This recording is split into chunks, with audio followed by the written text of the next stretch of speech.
त्रिवार अभिवादन करूया।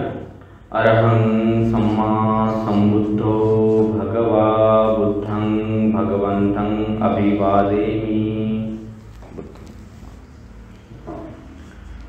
स्वाख्यातो भगवता धम्मो धम्मं नमस्सामि। सुपटिपन्नो भगवतो सावकसंघो संघं नमामि। सर्वांनी सामूहिक त्रिशरण पंचश्री घेतलं तरी चालेल। नमो तस् भगवतो अरहतो सम्मा संबुद्धास्। नमो तस् भगवतो अरहतो सम्मा संबुद्धास्। नमो तस् भगवतो अरहतो सम्मा संबुद्धास्। बुद्धं शरणं गच्छामि धम्मं शरणं गच्छामि संघं शरणं गच्छामि। द्वितीयम्पि बुद्धं शरणं गच्छामि। द्वितीयम्पि धम्मं शरणं गच्छामि। द्वितीयम्पि संघं शरणं गच्छामि। तृतीयम्पि बुद्धं शरणं गच्छामि। तृतीयम्पि धम्मं शरणं गच्छामि। तृतीयम्पि संघं शरणं गच्छामि। पानातिपाता वेरमणि सिक्खापदं समादयामि। अदिन्नादाना वेरमणि सिक्खापदं समादयामि। कामेषु मिच्छाचारा वेरमणि सिक्खापदं समादयामि। मुसावादा वेरमणि सिक्खापदं समादयामि। सूरामेरया मज्जपमादखाना वेरमणि सिक्खापदं समादयामि। इमानि पंच सिक्खापदानि शीलेन सुगतिं यन्ति। शीलेन भोगसम्पदा शीलेन निभृतिं यन्ति। तस्मात् शीलं विशोधये। सर्वपापस्य अकरणं कुशलस्य उपसम्पदा। सचित्तपरियोदपनम् एतं बुद्धानुशासनं। साधु साधु साधु। त्रिवार अभिवादन करूया। बुद्धं नमामि धम्मं नमामि संघं नमामि। साधु साधु साधु।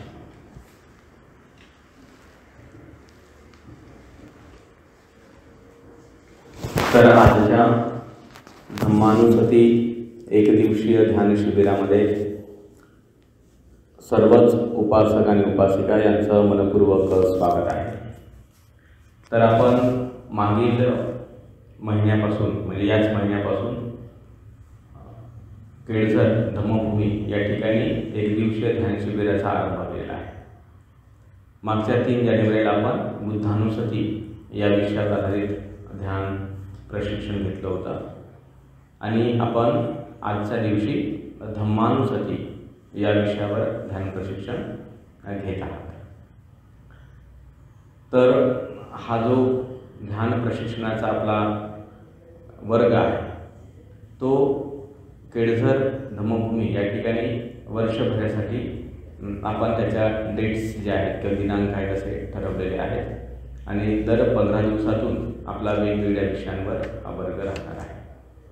तर आज आपलं धम्मानुस्मृती हा आपला विषय आहे आणि धम्मानुस्मृतीच्या संबंधाने आज आपल्याला माहिती घ्यायची आहे आणि प्लस आपल्याला ध्यानसुद्धा करायचं आहे। तर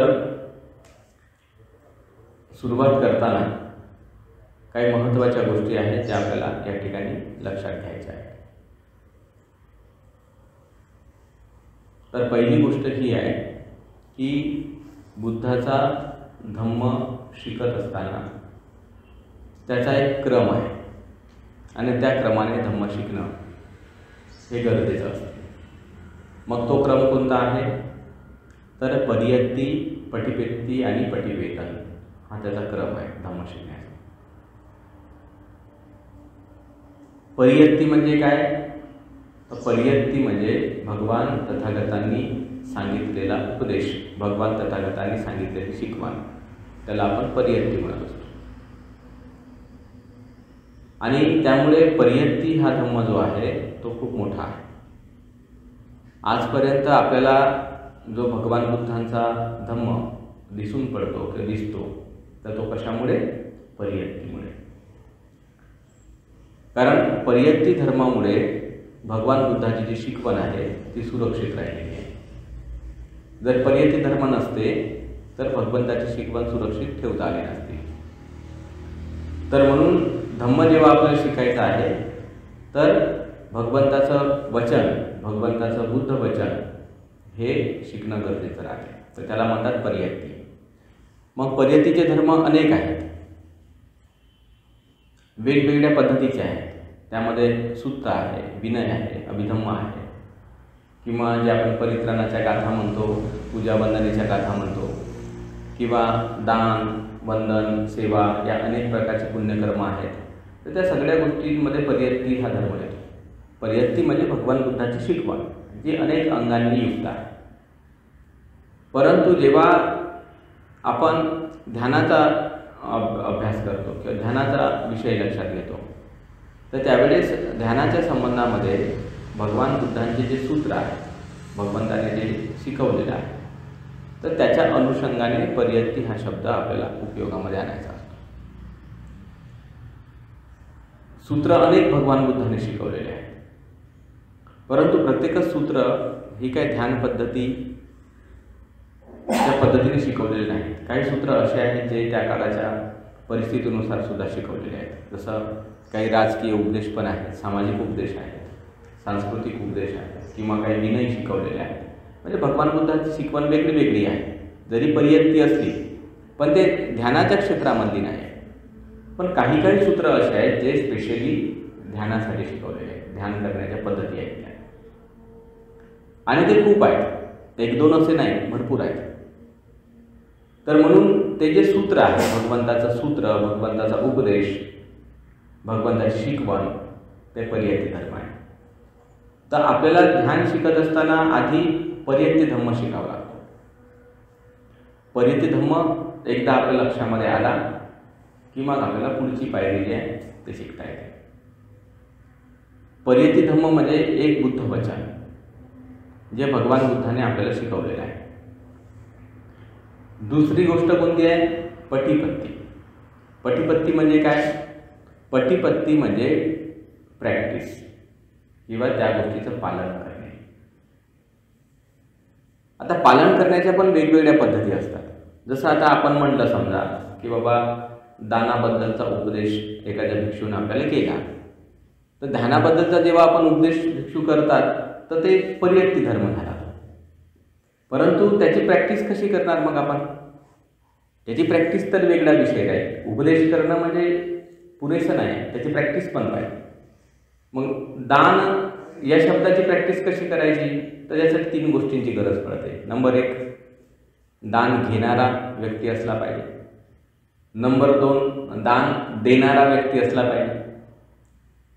त्या देणाऱ्या व्यक्तीची चेतना असली पाहिजे, चेतनेलाच देणारा व्यक्ती म्हणतात. आणि नंबर 3, दिली जाणारी वस्तू असली पाहिजे. या तिन्ही गोष्टींचं जेव्हा एकत्रीकरण होते तेव्हा दान पुण्य काय होते? पार पडते.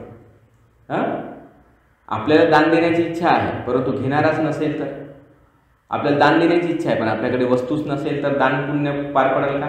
नाही पडेल. किंवा एकदम घेणारा आहे, वस्तू आहे, पण आपली इच्छाच नसेल तर दान पुण्य पार पडेल का? नाही पडेल. म्हणजे याचा अर्थ प्रॅक्टिस म्हणजे या गोष्टीला प्रॅक्टिस म्हणतात. आपण ऐकलेलं आहे का दान दिलं पाहिजे, दान पुण्यमय आहे, परंतु त्याची प्रॅक्टिस तर राहते ना, आणि त्याचं पटिवेदन. नंतर तिसरी गोष्ट काय असते? पटिवेदन. मग काय पटिवेदन राहील? की दान दिल्यामुळे देणाऱ्याच्या मनामध्ये प्रसन्नता निर्माण होते, आनंद वाटते त्याला, आणि जो घेणारा आहे त्यालाही आनंद वाटते, तोही प्रसन्न होतो, तोही खुश होतो. तर त्यावेळी जे त्याला एक आनंद निर्माण झाला, एक खुशी निर्माण झाली, त्याला जे चांगलं वाटणं निर्माण झालं, तर ते त्याचं पटिवेदन झालं. आता हा एक बाह्य व्यवहाराचा भाग झाला. तर अशाच पद्धतीने शिलाबद्दलही बोललं जातं. शिलाबद्दल बोलणं पर्यंती आहे. त्याचं आपण पालन करतो, उपसशील ग्रहण करतो, पंचशील ग्रहण करतो. संध्याकाळी जेव्हा आपण त्याचं ऑब्झर्वेशन करतो, निरीक्षण करतो, का रे मी पंचशिलाचं पालन केलं की नाही केलं, आणि जेव्हा आपल्याला वाटते का रे मी तर पालन करू शकलो, तर तेव्हा काय उत्पन्न होते? मानसिक प्रसन्नता उत्पन्न होते, आनंद उत्पन्न होतो. आणि आपण कोणाची चोरी नाही केली, कोणाला मारलं नाही, कोणाप्रती व्यभिचार नाही केला, कोणाला खोटं नाही बोललो, तर जे आपल्या अवतीभोवतीचे लोक असतात तर तेही त्या गोष्टीमुळे प्रसन्न होतात की या व्यक्तीमुळे आपल्याला दिवसभरात कुठला त्रास नाही झाला, तकलीफ नाही झाली, तेही खुश होतात. ते काय? पटिवेदन. म्हणजे ही एक पद्धती आहे. तर जसं आपण दानाच्या उदाहरणाने पाहिलं, जसं शिलाच्या उदाहरणाने पाहिलं, तसं ध्यानाच्या उदाहरणाने पाहिलं पाहिजे. ध्यान हा जो विषय आहे तर त्याची पण एक म्हणजे पटिपत्ती आहे, त्याची आपली एक प्रॅक्टिस आहे. जशी हे बाह्यातकारी प्रॅक्टिस झाली, तशी ध्यानाची आंतरिक प्रॅक्टिस आहे, अंतर्मनाची प्रॅक्टिस आहे. ते मानसिक कर्म आहे, वाचिक कर्म नाही आहे, ते शारीरिक कर्म नाही आहे, ते मानसिक कर्म आहे. शील हे वाचिक कर्म आहे, शील हे कायिक कर्म आहे, कारण ते बाह्य व्यवहारावर आधारित आहे. दान हे कायिक कर्म आहे, वाचिक कर्म आहे. पण ध्यान, मेडिटेशन हा विषय पूर्णतः मानसिक कर्म आहे. आणि मानसिक कर्म असल्यामुळे आपल्याला हे लक्षात घ्यायला पाहिजे आणि हे लक्षात ठेवायला पाहिजे. त्याची प्रॅक्टिस जी आहे, ज्याला आपण पटिपत्ती म्हणतो, ती मग कशी राहील? मानसिकच राहायची नाही. ज्या ती त्याचा पर्यंतीचा धर्म हा मानसिक आहे, तर त्याची प्रॅक्टिस पण मानसिक आहे. आणि त्याचं पटिवेदन मग काय राहील? ते पण मानसिकच राहील. त्याचं पटिवेदन, जसे आपण शिलाचं पालन केलं, प्रसन्नता वाटली, तर प्रसन्नता ही मानसिक गोष्ट आहे की नाही? दान दिल्यामुळे प्रसन्नता वाटली, मानसिक गोष्ट आहे. तशासारखं ध्यानाच्या क्षेत्रामध्ये जेव्हा आपण सराव करतो, तर त्याचं जे पटिवेदन आहे, त्याचा जो अनुभव आहे, तो सुद्धा आपल्याला मानसिक पातळीवरच येतो. तर अनेक प्रकारचे आपले मानसिक गुणधर्म आहेत, त्याच्याने काय होतात? विकसित होतात. मानसिक गुणधर्म खूप आहेत आपल्यामध्ये, एक दोन थोडीच आहेत. प्रसन्नता हा एक गुण झाला. आपल्यामध्ये स्मृती आहे, आपल्यामध्ये एकाग्रता आहे, आपल्यामध्ये बुद्धी आहे, असे अनेक गुणधर्म आहेत. आपल्यामध्ये धैर्य आहे, वीर्य आहे, अनेक गोष्टी आहेत. तर त्या अनेक गोष्टी आपल्यामध्ये जे विकसित करण्याची जी पद्धती आहे, तर ती पद्धती जे आपण अवगत करतो किंवा संपादन करतो, तर ते त्याचं पटिवेदन असतं. जसं आपण स्मृतीचा अभ्यास केला, तर स्मृतीचा अभ्यास केल्यावर स्मृती विकसित होईल. तर स्मृती विकसित होणं म्हणजे ते पटिवेदन झालं. स्मृती डेव्हलप झाली ना, आपल्याला समजणार का अरे आधी माझी स्मृती अशी होती, आता अशी आहे. म्हणजे डेव्हलपमेंट जो झाला, तर ते तुमचं पटिवेदन आहे. त्याला पटिवेदन म्हणतात. त्याची आपली एक प्रॅक्टिस करण्याची पद्धत असते. तर ही गोष्ट धम्म शिकण्याची पद्धत आहे. पर्यंती म्हणजे बुद्धवचन, पटिपत्ती म्हणजे त्याचा सराव, त्याची प्रॅक्टिस, त्याचं पालन आणि त्याचा एक अनुभव, त्याचा एक्सपिरियन्स. तितके अनुभव या शब्दामध्ये केवळ अनुभव येतो अशातला भाग नाही, तर ते प्रज्ञा प्राप्त होणे किंवा जाणणे, समजणे, अंडरस्टँड होणे, याही गोष्टी वेदनाच्या अंतर्गत, पटिवेदनाच्या अंतर्गतच येतात. कारण आपण जर म्हणलं की मला अनुभव शरीरात काहीतरी आला पाहिजे, तर ते इम्पॉसिबल गोष्ट आहे. सगळ्या गोष्टींचा अनुभव येईलच बाबा असं काही नाही.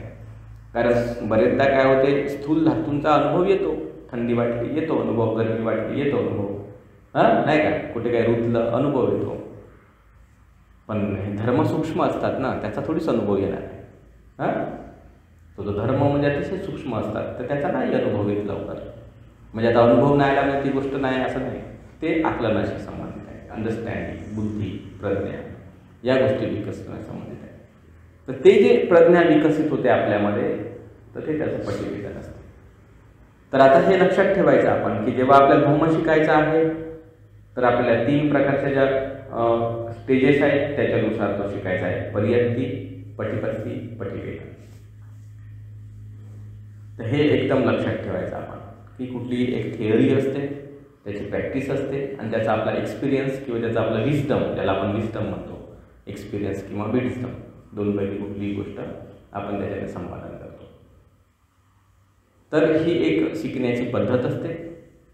आपल्या वर्गांमध्ये आपण या 3ही पद्धतींचा उपयोग करण्याचा प्रयत्न करतो की जेणेकरून आपल्याला आपल्या ध्यान वर्गामध्ये चांगल्या प्रकारे ज्ञान प्राप्त झालं पाहिजे.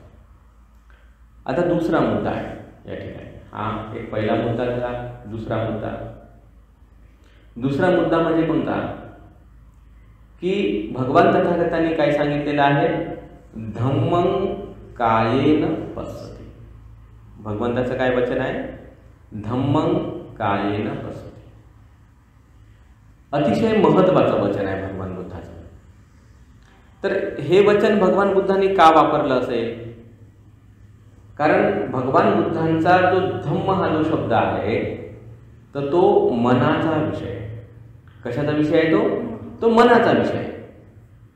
तो डोळ्यांचा विषय नाही आहे. डोळ्यांचा विषय काय आहे, रूप. जे आपल्या डोळ्यांनी जे वेगवेगळे रंगरूप दिसत आहे ते काय आहे, डोळ्यांचा विषय आहे ना. आज आता आपण डोळ्यांनी काय पाहतो, वेगवेगळे रंग पाहतो, आकार पाहतो, हे डोळ्यांचा विषय झाला. कानाचा विषय काय, जे शब्द, ध्वनी, म्युझिक काय असेल ते, तो कानाचा विषय झाला. नाकाचा विषय काय, गंध, जे स्मेल्स, वेगवेगळ्या प्रकारचे स्मेल्स, ते नाकाचा विषय झाला. वेगवेगळ्या प्रकारच्या चवी, टेस्ट, जिभेचा विषय झाला. आणि वेगवेगळ्या प्रकारचे स्पर्श, हे कशाचे, शरीराचा विषय झाला. तर हे पंच ज्ञानेंद्रियाचा जो विषय आहे तो या पद्धतीचा आहे. आणि पंच ज्ञानेंद्रियाच्या माध्यमाने आपण धम्म नाही पाहू शकत. कारण धम्म का नाही पाहू शकत, कारण आपण धम्म नाही पाहू शकत, प्रेम नाही पाहू शकत आपण, द्वेष नाही पाहू शकत आपण, करुणा नाही पाहू शकत आपण. कारण त्या डोळ्यांना करुणा दिसेल का, कानाला करुणा ऐकू येईल का, नाकाला करुणा गंध जाणवेल का, चव जाणवेल का करुणेची, स्पर्श जाणवेल का करुणेचा. मग करुणा हा शब्द जो आहे तो आपण कशाच्या माध्यमाने जाणतो, मनाच्या माध्यमाने जाणतो.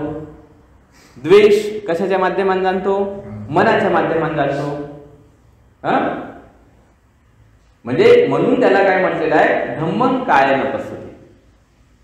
का हा जो धम्म आहे ना हा कायेद्वारे जाणला जातो. मग आता काया आणि रूप याच्यात फरक आहे. जे आपण पंच ज्ञानेंद्रियाचा विषय घेतला ते रूपाचा विषय आहे. रूप म्हणतात, रूप म्हणजे शरीर. जे आपले केस, रोम, नख, दात, त्वचा वगैरे जे अवयव आपण पाहतो तर हे आपल्या डोळ्यांना दिसतात की नाही, डोळ्यांना दिसतात म्हणून त्याला रूप म्हटलेलं आहे. पण काया दिसते का, काया नाही दिसत. काया म्हणजे काय, आपण डोळे बंद केल्याच्या नंतर जे आपण शरीराला अनुभव करतो त्याला भगवान बुद्धांनी काया म्हटलेलं आहे. आपण काय अनुभव करतो शरीरामध्ये, वेदना. वेदना अनुभव करतो की नाही, डोळे बंद केल्याच्या नंतर आपण काय अनुभव करतो, वेदना अनुभव करतो. मला सुखद आहे का दुःखद आहे या प्रकारे अनुभव करतो. संज्ञा म्हणजे आपल्या मनामध्ये जे वेगवेगळ्या प्रकारचे विचार येतात, वितर्क येतात, शब्द येतात, वेगवेगळ्या प्रकारचे चित्र येऊ शकतात. तर हे सगळं जे आपण डोळे बंद केल्यानंतर जे पाहतो तर त्याला संज्ञा म्हणतात. आणि संस्कार, वेगवेगळ्या प्रकारच्या प्रतिक्रिया आपल्यामध्ये क्रिएट होतात. लोभाची प्रतिक्रिया, द्वेषाची प्रतिक्रिया, भयाची प्रतिक्रिया, नाही का, कधी कधी मैत्रीची प्रतिक्रिया, प्रेमाची प्रतिक्रिया. म्हणजे डोळे बंद केल्यानंतर आपण हात पाहू शकतो का, पाय पाहू शकतो का, केस पाहू शकतो का, रोम पाहू शकतो का, म्हणजे रूप नाही पाहू शकत ना आपण. डोळे उघडले रूप पाहत आहे. म्हणून म्हटलं ना, रूप पाहता लोचनी, म्हणजे काय म्हणते, रूप हे लोचनाने किंवा डोळ्यांनी पाहिलं जाते. पण काया तसं नाही. डोळे आपण ध्यान करताना डोळे बंद असतात आपले, मग डोळे बंद असल्यानंतर आपण पाहू शकतो का, नाही पाहू शकत. मग आपण काय पाहतो, वेदना, संज्ञा आणि संस्कार या 3 गोष्टींना पाहतो. आणि विज्ञान ज्याला आपण चित्त किंवा मन म्हणतो त्याच्या माध्यमात आपण जाणतो काही दुःखद वेदना आहे, सुखद वेदना आहे, माझ्या मनात हा विचार आला, हा विचार नाही आला, किंवा ही प्रतिक्रिया नाही आहे. हे जे काय जाणण्याचं काम आपण करत राहतो ते विज्ञानाच्या माध्यमाने करत राहतो. आणि म्हणून हे कशाच्या अंतर्गत असते? शरीराच्या अंतर्गत असते. अंतर्गत तर याच्याच आहे, शरीराच्या अंतर्गत आहे. पण शरीर आपण पाहू शकत नाही म्हणून त्याला रूप नाही म्हटलेलं आहे, काया म्हटलेलं आहे. 5 स्कंद त्याच्या अंतर्गतच असते. तर म्हणून हे लक्षात ठेवायचं, धम्मं कायेन पश्यति, की हा धम्म जो आहे आपण जो शिकतो, जो धम्म आहे तो शिकतो, तो आपल्या कायेच्या अंतर्गत भागांमध्ये शिकतो. ठीक आहे ना? बाह्य भागामध्ये त्याला शिकता नाही. का नाही शिकताय? कारण बाहेर आपण ते पाहू नाही शकत. धम्म जो आहे तो आपण बाहेर नाही पाहू शकत. आणि जरी आपल्याला बाहेर पाहता आलाय आणि पाहण्याचा प्रयत्नही जरी केला तरी सुद्धा तो अतिशय कमी असतो, अतिशय कमी असतो. जसं आता उदाहरण दाखल एखाद्या व्यक्तीने अपशब्द बोलला, ते अपशब्द बोलला, आपण त्याचे शरीराचे हावभाव पाहिले, त्याची भाषा ऐकलेली आहे, याच्यावर आपण अंदाज काढला. परंतु त्याच्या मनाच्या पातळीवर जो क्रोध आहे, क्रोधाचं जे प्रमाण आहे कमी जास्त काय असेल तर ते त्याला समजेल की नाही. आपण बाहेरून फक्त त्याचं थोडंसं प्रकटीकरण पाहू शकतो, 100% गोष्टी नाही पाहू शकत. आणि जेव्हा आपल्याला स्वतःवर विजय मिळवायचा आहे किंवा शिकायचा आहे तर आपल्याला ते 100% समजेल तरच विजय मिळवता येईल ना. आपण कोणतीही गोष्ट 100% करतो की नाही, का 1%, 2% करतो. आपण पाणी पित असताना किती टक्के पाणी पितो? 100% पितो ना. जोपर्यंत आपली तहान भागत नाही तोपर्यंत पितो की नाही. जेवण करताना आपण 100% जेवण करतो, झोपताना आपण 100% झोपतो. चला बाबा 10-15 मिनिट झोपलं आणि मग जागा झालो तर आपल्याला बेचैन वाटतं, डुलकी येते किंवा शरीराला म्हणजे कामामध्ये लक्ष लागत नाही, असं होते की नाही आपल्याला. म्हणजे आपण करताना कोणतंही काम जर 100% करतो तेव्हा त्याच्यामध्ये एक गोल किंवा ज्याला आपण एक ध्येय म्हणतो पूर्ण होते. मग तशासारखं मेडिटेशनच्या क्षेत्रामध्ये सुद्धा जेव्हा आपण ते काम 100% करतो तेव्हा त्याचा रिझल्ट येतो. आपण 100% ते केलंच नाही, ज्या पद्धतीने केलं नाही तर रिझल्ट कसा येईल किंवा ते समजेल कसं आपल्याला. म्हणून भगवंताने सांगितलं का धम्मं कायेन पश्यति, का धम्म जो आहे तो आपल्याला कायेने पाहायचा आहे, शरीराने पाहायचा आहे. ठीक आहे. तर ही एक गोष्ट जी आहे ती आपण लक्षात ठेवायची, कशा पद्धतीने आपण ते शरीराने पाहतो. आता तिसरी अतिशय महत्त्वाची बाब आहे. तिसरी महत्त्वाची बाब कोणती? की आपण जेही काही ध्यान शिकतो, वेगवेगळ्या पद्धतीचं ध्यान भगवान बुद्धाने शिकवलेलं आहे, एकच पद्धतीचं शिकवलेलं नाही.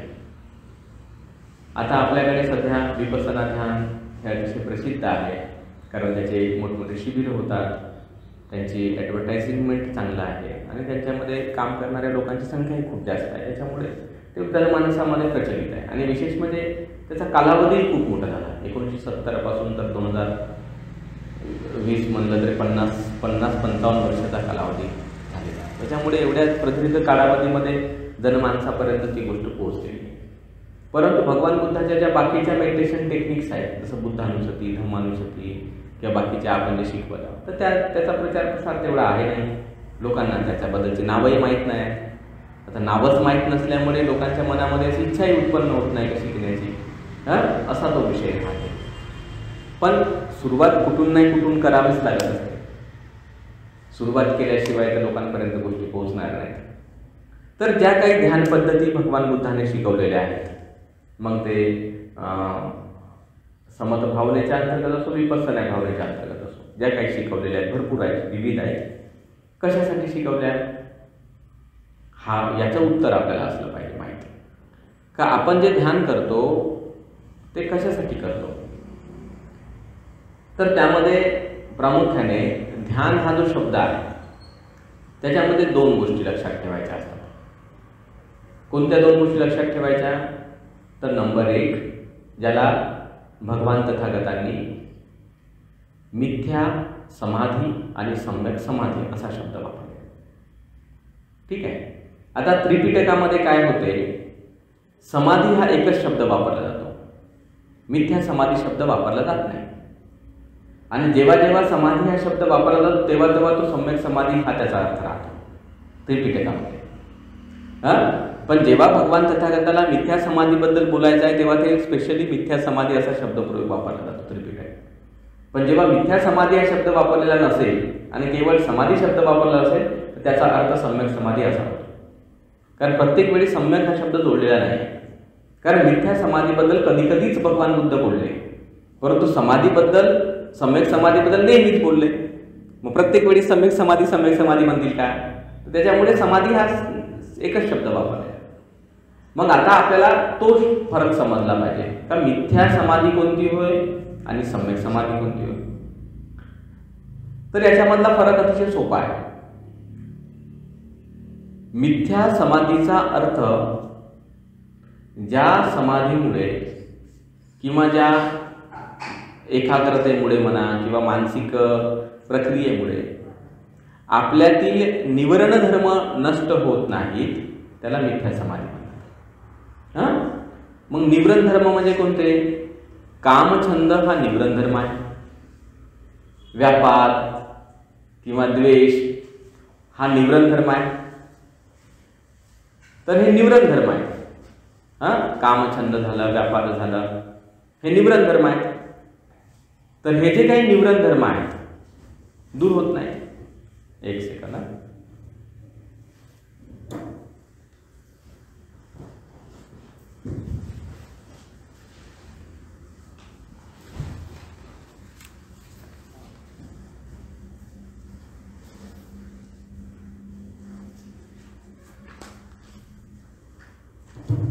तर हे जे काही कामछंद आहे तो निवरण धर्म आहे. व्यापार आहे तो निवरण धर्म आहे. स्थीलमिद्ध आहे तो निवरण धर्म आहे. उद्धच्च कोकृत्य आहे तो निवरण धर्म आहे. विचिकित्सा आहे तो निवरण धर्म आहे. तर हे निवरण धर्म किती झाले? 5 झाले. तसे आपण याची फोड केली तर हे 7 होतात, परंतु एकत्रितपणे काही धर्म येत असल्यामुळे त्यांना 5 म्हटलेलं आहे. तर हे निवरण धर्म आहे. तर याला निवरण का म्हटलं? कारण ज्याप्रमाणे एखादा एन्व्हलप आतमधल्या गोष्टींना काय करून टाकते? झाकून टाकते. आणि आतमधली गोष्ट दिसते का? मग दिसत नाही. म्हणून निवरण धर्म त्याच्यासाठीच म्हटलेला आहे. कारण निवरण धर्मामुळे जे कुशल धर्म आहेत ते काय होतात? झाकून जातात. आणि कुशल धर्म दिसत नाही, शो होत नाही, दिसत नाही. मग आपल्या बोलण्यात दिसत नाही, आपल्या विचार करण्यात दिसत नाही, आपल्या वागण्यात दिसत नाही. कशामुळे? कारण निवरण धर्मांमुळे. एखाद्या व्यक्तीमध्ये कामछंद असेल तर त्याच्यामध्ये नैष्कर्म्य दिसून पडते का? ते वैराग्याची जी एक भावना असते, विराग भावना ज्याला आपण म्हणतो, ते दिसते का? नाही दिसत. कामछंद असणारा व्यक्ती हा सदैव लोभाच्या अधीन राहतो. मला हे पाहिजे, मला हे पाहिजे, मला हे पाहिजे, याच्या तो अधीन राहतो. तर जो नेहमी पाहिजे पाहिजे म्हणत राहणाऱ्या स्वभावाचा आहे तर त्या व्यक्तीमध्ये नैष्कर्म्य दिसते का आपल्याला? वैराग्य दिसते का? तो दान देणाऱ्या स्वभावाचा आहे बाबा, त्यागणाऱ्या स्वभावाचा आहे असं दिसून पडते का आपल्याला? पण याचा अर्थ हा नाही होत ना का त्याच्यामध्ये तो स्वभाव नाही आहे. त्याच्यात तो स्वभाव आहे. त्याच्यात तो स्वभाव आहे ना. जे लोक कामभोगी होते तेच तर लोक वैरागी बनले ना. वैरागी वेगळे आणि कामभोगी वेगळे असा काही प्रकार होता का? स्वतः आपल्याला माहिती आहे. सिद्धार्थ गौतम 3 महाल त्यांच्याकडे होते. लहानपणापासून त्यांना त्यांच्या आईवडिलांनी वेगवेगळ्या प्रकारच्या सुखसुविधा निर्माण करून दिल्या होत्या. यशस त्याच्याकडे वेगवेगळ्या प्रकारच्या सुखसुविधा निर्माण करून दिल्या होत्या. किंवा ते तुमचे रठपाल वेगवेगळ्या प्रकारच्या सुखसुविधा त्यांच्याकडे निर्माण करून दिल्या होत्या. सुरुवातीला ते सुखसुविधांमध्येच होते ना ते लोक. म्हणजे कामछंदामध्येच होते की नाही? वेगवेगळ्या प्रकारचे दागिने, वेगवेगळ्या प्रकारचे कपडे, वेगवेगळ्या प्रकारचा राहणीमान, खाणं पिणं, इकडे तिकडे घुमणं फिरणं, हे सर्वच ते करणारे लोक होते. म्हणजे कामछंद होता त्यांच्यामध्ये. परंतु हा कामछंद जेव्हा दूर झाला तेव्हा तेच लोक अरहत बनले.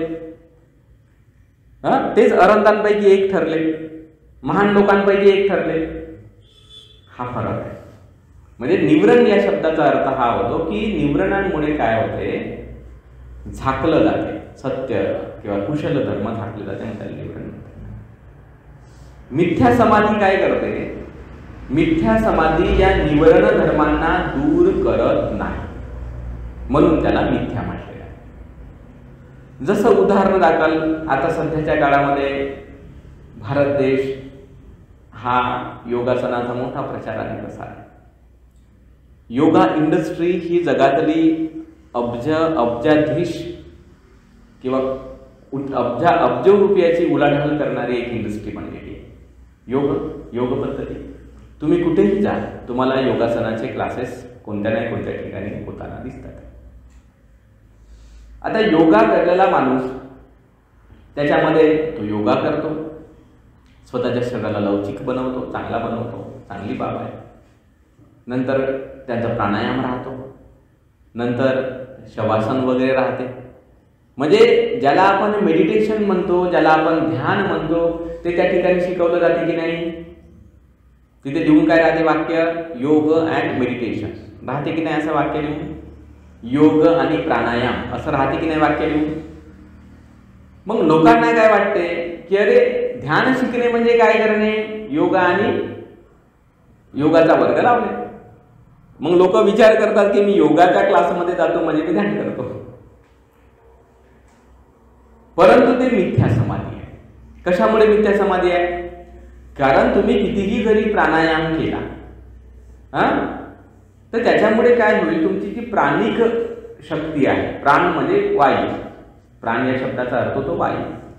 वायूचा आणि आपल्या शरीरातल्या ऊर्जेचा संबंध असतो. ऍक्च्युली शरीरातल्या चारही धातूंचा एकमेकांशी संबंध असतो. भगवंताने काय सांगितलं? चत्तारी महाभूतानी अन्यमन्य पच्येन पच्य, म्हणजे चारही धातू एकमेकांशी रिलेटेड असतात, संबंधित असतात. तो कॉमन नियम आहे. मग तो श्वासोश्वासाचा व्यायाम करण्याची एक पद्धत आहे, आपण ती करतो. रिलॅक्स वाटते, चांगलं वाटते. पण चांगलं वाटणं म्हणजे निवरण नष्ट होणं आहे का? चांगलं वाटणं म्हणजे निवरण नष्ट होणं आहे का? जसं मी तुम्हाला एक एक्झाम्पल देतो. एक मध्यंतरीच्या काळामध्ये एक मूवी प्रकाशित झाला होता, ते फुकरे का काहीतरी नावाचा आहे. 3-4 मुलं असतात, ते वाघ वगैरे असतो त्याच्यामध्ये, त्या पिक्चरमध्ये. तर त्याच्यामधला जो विलन आहे, तर तो मोठा लॉटरीचा काहीतरी बिझनेस राहतो त्याचा, आणि मोठी भयंकर त्याची काहीतरी एक व्यवस्था असते. आणि तो त्या लोकांना ठार मारण्यासाठी जेव्हा आदेश देतो तेव्हा तो योगास करत असतो. तो योगासनाच्या वर्गामध्ये असतो, तो योगा करत असतो. आणि योगा करत असून मोठ्या शांततेने तो सांगतो की त्यांना बिलकुल तुम्ही खतम करून टाका. म्हणजे याचा अर्थ काय आहे? तो स्वतःला शांत ठेवू शकत आहे, रिलॅक्स राहू शकत आहे, पण कर्म कोणता करत आहे? दुष्कर्म करत आहे का सत्कर्म करत आहे? दुष्कर्म आहे ना. मग दुष्कर्म करत आहे म्हणजे द्वेषाच्या आधारानेच करत आहे की, लोभाच्या आधारानेच करत आहे की? एखाद्या वस्तूप्रती त्याच्या मनामध्ये लोभ आहे, त्याच्यामध्ये या लोकांनी अडथळा निर्माण केला, म्हणून द्वेष निर्माण झाला, द्वेषामुळे त्याला मार म्हणत आहे. मग निवरण धर्म नष्ट झाले का? नाही झाले ना. आपल्या देशामधील सर्वात प्रसिद्ध योग प्रशिक्षक रामदेवजी बाबा आहेत की नाही? किती मोठी व्यक्ती आहे. त्यांच्यासारखा तर योगा कोणी करत नाही आपल्या भारतामध्ये. सगळ्या प्रकारचे योगासन त्या माणसाला माहिती आहे, पण त्याची मिथ्या दृष्टी, मिथ्या धारणा नष्ट झाली का? तो आजही ईश्वराचं गुणगान करणारा माणूस आहे. म्हणजे त्याच्यामध्ये जी मिथ्या धारणा आहे, मिथ्या दृष्टी आहे, ज्याला आपण विचिकित्सा निवरण म्हणतो, ते दूर झालं का? तो वर्षोनुवर्ष साधना करत आहे, वर्षोनुवर्ष ध्यान शिकवत आहे, नॅचरोपॅथी शिकवत आहे, योगा शिकवत आहे, पण त्याचं निवरण दूर झालं का? जर त्याच्या मनामधली विचिकित्सा नष्ट झाली असती तर तो व्यक्ती सद्धम्माच्या मार्गाने गेला असता. त्याने सद्धम्माचा प्रचार आणि प्रसार केला असता, जे सत्य आणि त्याचा प्रचार आणि प्रसार केला असता. तो स्वतः मिथ्या धारणेमध्ये, मिथ्या दृष्टीमध्ये राहिला नसता, इतरांनाही मिथ्या धारणेत, मिथ्या दृष्टीमध्ये त्याने ठेवलं नसतं. पण ज्या अर्थी तो एवढ्या देश पातळीवर आणि जागतिक पातळीवर मिथ्या धारणेमध्ये राहिलेला आपल्याला दिसून पडतो, तर त्या अर्थी आपण म्हणू शकतो का योगामुळे किंवा प्राणायामामुळे तुमचे निवरण धर्म दूर नाही होत. एक्झाम्पल आहे ना, उदाहरण आहे आपल्याकडे. बरं, तेच उदाहरण नाही, आपल्या अवतीभोवती कित्येक लोक आहेत जे फिजिकली फिट आहेत, मेंटली पण फिट आहेत, परंतु निवरण धर्म त्यांचे दूर झालेले नाही. आणि म्हणून ज्या साधना पद्धतीमुळे निवरण धर्म दूर होत नाहीत त्या सगळ्या गोष्टी म्हणजे कोणत्या? मिथ्या समाधी. ओशो नावाचे एक महान व्यक्ती निर्माण झाले आपल्या भारतामध्ये. त्यांची फिलॉसॉफी, त्यांचं तत्वज्ञान, त्यांचं सांगणं मोठं महान, त्याच्याबद्दल काही वाद नाही.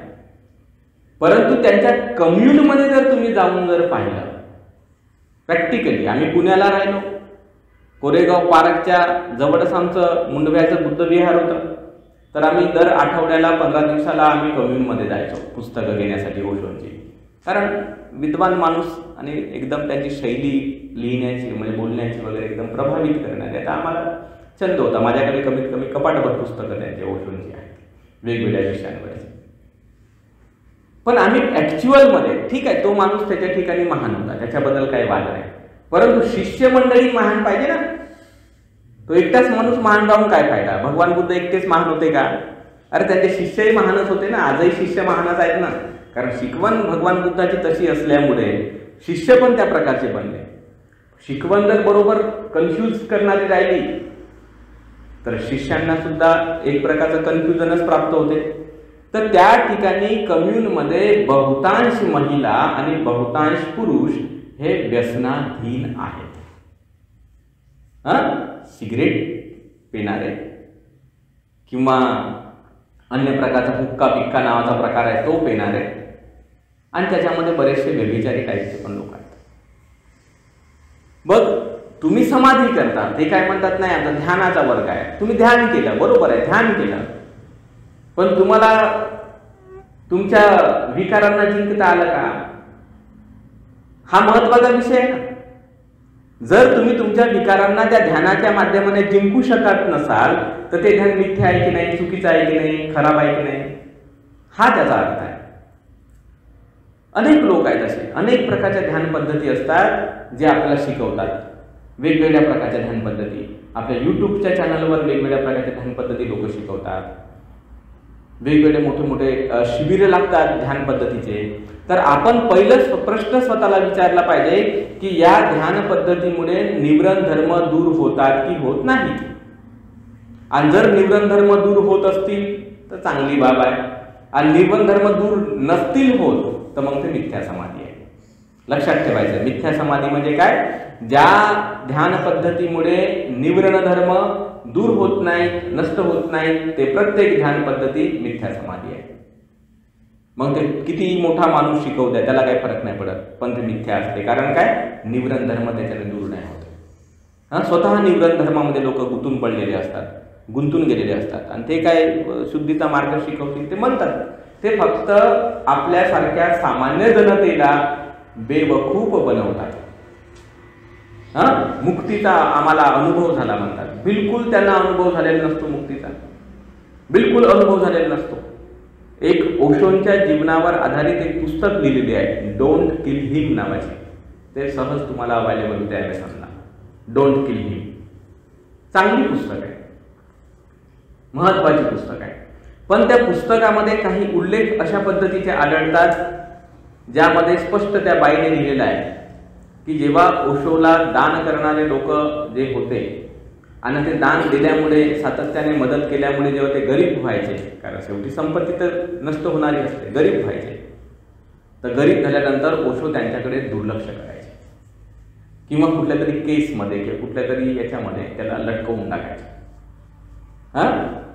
ते त्या बाईने स्पष्ट लिहिलं. म्हणजे याचा अर्थ काय? या शब्दाचा अर्थ काय? ठीक आहे, तिने ती शिष्य असल्यामुळे तिने त्या गुरुला महान ठरवलं, बरोबर आहे ना. पण आपण ॲज अ वाचक म्हणून जेव्हा विचार करतो तर आपण काय समजायचं त्याचा अर्थ? म्हणजे एखादा व्यक्ती श्रीमंत आहे, तो तुम्हाला कार देत आहे, तुम्हाला कपडे देत आहे, तुम्हाला वेगवेगळ्या प्रकारच्या सुख वस्तू देत आहे, म्हणजे तुम्ही त्याला म्हणाल चांगला चांगला, पुढे पुढे. जेव्हा त्याचं संपेल तेव्हा तुम्ही त्याला हाकलून द्याल किंवा काय कराल. म्हणजे याच्यातून तुमच्या कामभोगी स्वभावाचं लक्षण दिसत नाही का? का तुम्हाला जे इतर ज्या भौतिक साधन सुविधा आहेत तर त्याचा एक प्रकारची लालसा तुमच्यामधून दिसून पडते आणि त्या लालसेच्या अधीन तुम्ही असता.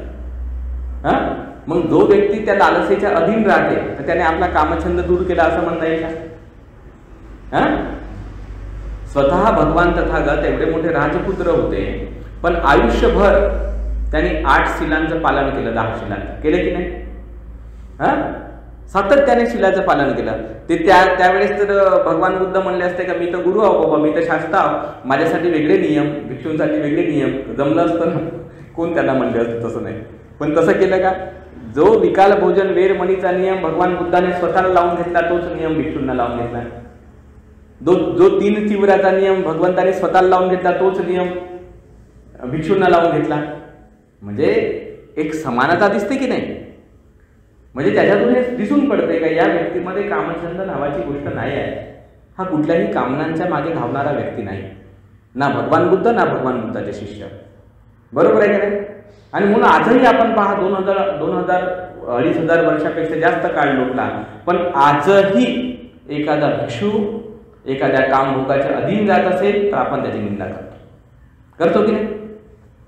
आजही करतो निंदा आपण. तो कोणत्या देशातला राहू द्या, थायलंड राहू द्या, श्रीलंकेतला राहू द्या, भारतातला राहू द्या, का ब्रह्मातला का श्रीलंकेत, अमेरिकेचा राहू द्या, आपण म्हणतो नाही भंते जी आहे ना तो त्याने कामभोगाच्या मागे नाही लागला पाहिजे, हीच आपली भावना असते की नाही? भंते जे आहे तो त्याने झगडे मारामाऱ्या भांडणं खून करावे नाही केले पाहिजे म्हणतो की नाही आपण? भंते जे आहे बाबा तो त्याने व्यभिचार नाही केला पाहिजे म्हणतो की नाही आपण? हे आपण म्हणू शकतो, पण तेच आपण ओशो कम्यूनच्या बाबतीमध्ये म्हणू शकतो का हा ओशो कम्यून मधला स्वामी आहे आणि या स्वामीने व्यभिचारच नाही करायचा, या स्वामीने हत्याच नाही करायची, या स्वामीने वैराग्याचं जीवन जगायचं असं आपण म्हणू शकतो का? आपण रामदेव बाबांच्या शिष्यांकडून ही अपेक्षा करू शकतो का की या माणसाने व्यभिचारच नाही केला पाहिजे किंवा या माणसाने क्रोधच नाही केला पाहिजे, हत्याच नाही केली पाहिजे कोणाची? म्हणू शकतो का? नाही म्हणू शकतो. म्हणजे याच्यावरून आपण समजून घ्यायचं मिथ्या समाधी आणि सम्यक समाधी काय. जिथे निवरण धर्माचा नाश होतो ती सम्यक समाधी. ठीक आहे. मग हे जे भगवान तथागतांनी जे शिकवलं आपल्याला बुद्धानुसती, धम्मानुसती, अनेक प्रकारच्या साधना पद्धती, तर या गोष्टींमुळे काय होते, हे निवरण जे धर्म आहेत ते नष्ट होतात, दूर केले जातात. आणि निवरण धर्म दूर होतात म्हणून हे सम्यक समाधी असते. आणि म्हणून संपूर्ण जगभरामध्ये बुद्ध धम्म हा एक आदर्श धर्म आहे. कारण या ठिकाणी जेवढी निंदा मानसिक विकारांबद्दल भगवान बुद्धाच्या धम्मात दिसते तेवढी कोणत्याही अन्य धर्माच्या धर्मग्रंथामध्ये दिसते का? नाही दिसत ना. म्हणजे भगवंताने सातत्याने मानसिक विकारांना दूर करण्यावर भर दिला आणि म्हणून भगवान बुद्धाचा धम्म महान आहे, भगवंताचा धम्म मोठा आहे. आणि ते दूर करण्याची मेथड, ती पद्धती मेडिटेशन, ध्यान. कारण तुम्ही ध्यान न करता मानसिक विकारांना दूर नाही करू शकत. बाहेर तुम्ही कितीही चांगलं कार्य जरी करत असाल तरी तुमचे काही मानसिक विकार निर्माण होऊ शकतात. तुम्ही असं नाही समजू शकत का मानसिक विकार निर्माण होऊ शकत नाही. अरे तुम्ही आपल्या याच्यातच पाहू शकता ना, आपल्या साधारण सामाजिक जीवनात पाहू शकता. सामाजिक जीवनात तुम्ही पाहू शकता की आज आपण पाहतो राजकीय क्षेत्रामध्ये काम करणारे नेते ही जनतेच्या भल्याचंच काम करतात की नाही. रस्ते बांधतात, इलेक्ट्रिसिटी पोहोचवतात, घरकिलो देतात, म्हणजे जनतेच्या भल्याचेच काम आहेत की नाही. पण आपण असं म्हणू शकतो का एवढे जनतेच्या भल्याचे कामं करणारे लोक आहे बाबा त्यांचा लोभ नष्ट झालेला आहे, त्यांचा द्वेष नष्ट झालेला आहे असं म्हणता येते का? जर लोभ नष्ट झाला असता तर एका दिवसाचा मुख्यमंत्री बनला असता का कोणी? जर लोभ नष्ट झाला असता तर एकाच पक्षामध्ये दुसरी माजवून लोकांना बेवकूफ बनवले असते का कोणी? जर लोभ नष्ट झाला असता तर मीच नेहमीच पंतप्रधान मरेपर्यंत मीच राहिलो पाहिजे असं कोणता नेता म्हणला असता का? म्हणजे याच्यातून काय दिसून पडते का तुम्ही जरी म्हणत असाल का मी या देशाचं भलं करत आहो, विकसित भारत निर्माण करत आहो, पण विकसित भारत जरी तुम्ही निर्माण कराल पण तुमच्या विकारांचं काय? म्हणजे आपण असं नाही म्हणू शकत की एखादा माणूस सामाजिक क्षेत्रामध्ये खूप चांगलं काम करत आहे बाबा म्हणजे तो त्याच्या विकारातून मुक्त झाला आहे, ते दिशा भेटलेली आहे त्याला. तसं नाही होत ना, तसं नाही होत. म्हणून समाजाला योग्य आणि उचित दिशा देण्यासाठी मनामध्ये ती पवित्रता असावी लागते. आणि ही मनातली पवित्रता जेव्हा असते तेव्हा त्याच्या अनेक व्यवहारांना चांगली चालना मिळते. आणि म्हणून भगवान तथागतांनी काय केलेलं आहे, समाधीच्या माध्यमाने ध्यानाच्या माध्यमाने माणसाच्या मनाला एक विकास करण्याची संधी दिली. आणि जेव्हा आपण ध्यान करतो, ध्यानाच्या माध्यमाने स्वतःचा विकास करतो, तर ती आहे सम्यक समाधी. त्याच्यातून निवृत्त धर्म नष्ट करतो आपण. जसं अनेक चांगली चांगली उदाहरणं आपल्याकडे जगात आहे. बाबासाहेबांसारख्या महान लोकांची उदाहरणं आहेत, जे चिंतनशील लोक होते, ते स्वतः चिंतन करणाऱ्या स्वभावाचे होते, त्या गोष्टीला जाणणाऱ्या स्वभावाचे होते. म्हणून त्यांच्यामध्ये करुणा, दया, समजूतदारपणा, समानतेची भावना या अनेक चांगल्या गोष्टी होत्या. म्हणून त्यांच्या लेखनांमध्ये त्या चांगल्या गोष्टी दिसतात. सर्वांच्या कल्याणाचा विषय त्यांच्यामध्ये दिसतो. कारण त्यांचे निवृत्त धर्म जे आहेत, स्वतःपुरता विचार करण्याच्या ज्या गोष्टी आहेत, तर त्या नष्ट झाल्या होत्या. त्यांच्या नष्ट केल्या त्यांनी स्वतःच्या मेहनतीने. कशामुळे केल्या? कारण ते भगवान बुद्धाच्या धम्माचा अभ्यास करणारे लोक होते. त्यांनी अगदी सुरुवातीपासून बाबासाहेबांनी भगवान बुद्धाचं साहित्य अभ्यासलं, त्याच्या संदर्भात चिंतन केलं, मनन केलं, त्याला कसं लागू करता येईल त्याचं चिंतन मनन केलं. ध्यानाच्या प्रक्रिया आहेत त्या. ध्यानमध्ये काही केवळ बसणे असं नाही, चिंतन मनन करणे सुद्धा ध्यानच आहे. ध्यानाच्या अंतर्गत अनेक गोष्टी येतात. वितर्क ध्यान म्हणतात त्याला, विचार ध्यानांग म्हणतात. तर ते ध्यानाच्या अंगच असतात. तर त्या सगळ्या गोष्टींमुळे सुद्धा एक जे परिवर्तन, एक जो बदल दिसून पडतो, तर त्याच्यामुळे त्यांचे स्वतःचे निवृत्त धर्म दूर झाले, दुसऱ्यांचे निवृत्त धर्म सुद्धा दूर झाले. म्हणूनच तर ते बुद्धाला शरण गेले ते. कारण त्यांचं विकार दूर झाल्यामुळे विकार दूर असणाऱ्या माणसालाच कोणी शरण जाईल की नाही? विकारग्रस्त माणूस कशाला शरण जाईल? तर म्हणून सम्यक समाधी म्हणजे असं ध्यान, अशा ध्यान पद्धती की ज्यामुळे काय होते, निवृत्त धर्म आपले दूर होतात. तर म्हणून आपण जे ध्यान पद्धती शिकतो किंवा मेडिटेशन शिकतो, तर हे कशासाठी शिकतो आपण? निवृत्त धर्म दूर होण्यासाठी शिकतो. ठीक आहे. तर आता आपण आतापर्यंत किती गोष्टी समजून घेतल्या? महत्त्वपूर्ण 3 गोष्टी समजून घेतल्या. त्यापैकी आपण ही गोष्ट शिकली की धम्म शिकायचा असेल त्याची एक मेथड आहे, पद्धती आहे, परियत्ती, पटिपत्ती, पटिवेदन, त्याच्या संबंधामध्ये माहिती घेतली. दुसरी गोष्ट का धम्म जो आपल्याला पाहायचा आहे, शिकायचा आहे, तो कायमध्ये शिकायचा आहे. कायेच्या बाहेर नाही शिकता येत त्याला, कायेच्या आंतरिक भागामध्ये शिकावा लागतो. ती गोष्ट आपण समजून घेतली. आणि जेव्हा आपण ध्यानाचा अभ्यास करतो कुठेही, तर त्याच्यामध्ये 2 प्रकारची विभागणी आपण लक्षात ठेवायची.